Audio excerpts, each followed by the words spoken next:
ఓం నమో నారాయణాయ. ఓం నమశివాయ. శ్రీమాత్రే నమ. సంప్రదాయం కార్యక్రమంలో ధర్మ సందేహాలు అంశానికి స్వాగతం. వాస్తుశాస్త్ర ప్రకారం నరఘోష తగ్గటానికి ఏదైనా మార్గాలు ఉన్నాయా అని అడుగుతున్నారు. నరఘోష నరప్రభావం అనేటువంటిది ప్రతి వ్యక్తికి కూడా పనిచేస్తూనే ఉంది. ఇల్లు కట్టేటప్పుడు కూడాను నరదృష్టి పడకుండా గడ్డి బొమ్మను రాక్షసుల్లాగా తయారు చేసి ఇంటి పైభాగాన తగిలించే సాంప్రదాయం ఉంది. వెళ్ళేవాళ్ళు ఆ బజారు గుండా ఆ బొమ్మను చూసి నవ్వుకుంటూ వెళ్తూ ఉంటారు. అలాగే గృహప్రవేశానంతరం కూడాను దిష్టి దోషం పోవడానికి గృహప్రవేశ సమయంలో బూడిద గుమ్మడికాయను పూజ చేసి ఇంటి బయట లోపలి భాగంలో గుమ్మడికాయను ఒక ఉట్టిలో పెట్టి సాంప్రదాయబద్ధంగా తగిలిస్తారు. అది నరఘోష రాకుండా ఇంటిని రక్షిస్తుంది అని. అలాగే పటిక తీసుకొని ఒక 1/2 కేజీ దానికి నల్లదారం చుట్టి ఆ ప్రత్యేకంగా దాన్ని వేరే ఉట్టిలో ఉంచి కొక్కీకి తగిలించేటువంటి సాంప్రదాయం ఇంటి పై భాగాన బయట ప్రాంగణంలో. అలాగే నరఘోష నివారణ యంత్రం అని చెప్పేసి ఉంటుంది.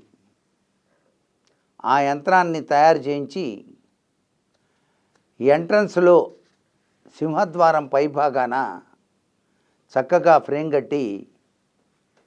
ఫ్రేమ్ కట్టించి అమర్చేటువంటి సాంప్రదాయ లక్షణం. ఇంటి గుమ్మానికి 2 వైపులా కూడా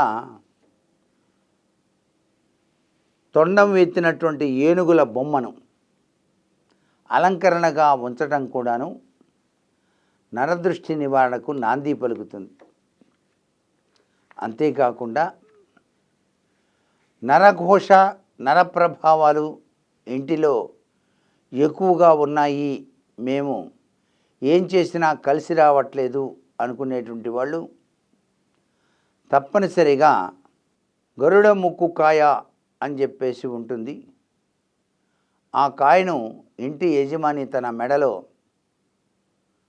ధరించవలసి ఉంటుంది. అంతేకాకుండా ఇంటిలో ఉండేటువంటి దైవత్వం కలిగినటువంటి చిత్రపటాలకు ప్రతినిత్యం కూడాను ఎరుపు రంగు కలిగినటువంటి పూలను అమర్చినట్లయితే కూడా నరఘోష ప్రభావం నుంచి బయటపడటానికి ఆస్కారం ఉంటుంది. ఇంటి ప్రాంగణంలోనే హాలులో వాయువ్య మూల కనుక చేపల పెంపకం ఎక్వేరియం కనుక ఉంచినట్లయితే దానిలో నలుపు రంగు చేపతో పాటుగా గోల్డ్ ఫిష్తో కూడి 9 చేపలు కనుక పెంచుతున్నట్లయితే నరఘోష బాగా తగిలినప్పుడు ఒక చేప మరణిస్తుంది. మళ్ళీ కొత్త చేప దాంట్లో వేయటమే. ఆ దోషం ఆ విధంగా తాను స్వీకరిస్తుందని కూడా శాస్త్రంలో చెప్పిన నిగూఢ రహస్యం. అందుకే ఎక్వేరియంలో చేపలు పోయినాయి అంటే మీ ఇంట్లో ఉపద్రవాన్ని అది తీసుకొని బయటికి పంపించేసింది అని చెప్పేసి అర్థం చేసుకోవాలి. అలాగే అన్నిటికన్నా గొప్పది ఏమిటో తెలుసా అండి? బాగా గుర్తుపెట్టుకోండి అందరూ.